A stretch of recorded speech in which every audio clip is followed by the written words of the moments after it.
Laws have been made and are being made every time, but the enforcement of law is not effectively carried out.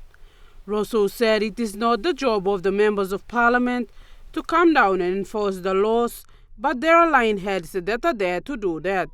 The department and the secretary has been informed by myself as the Minister for Labour and Employment, apart from my other duties, and as the Deputy Prime Minister, that the department is now going to be focusing on enforcement. And that is what I expressed earlier. Too many times we make laws that we do not enforce. To ensure this is done properly for this year so that everyone must pay the minimum wages. That is the biggest problem we have.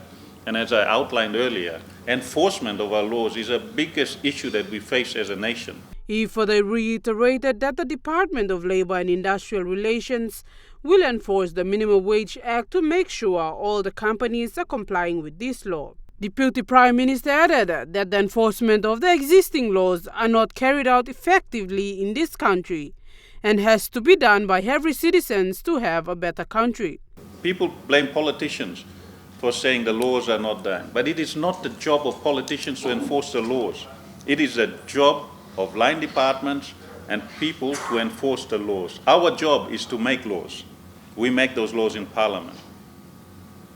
People complain about people carrying bush knives in Broco. It is not the job of me as a Deputy Prime Minister or the Prime Minister to go and enforce that at Broco. We have sufficient laws. We have the Summary Offences Act that should be complied and enforced by the police. He says the department will be working closely with the internal security to carry out this task starting in the nation's capital and will roll out to other parts of the country. Samantha Solomon, National EMTV News.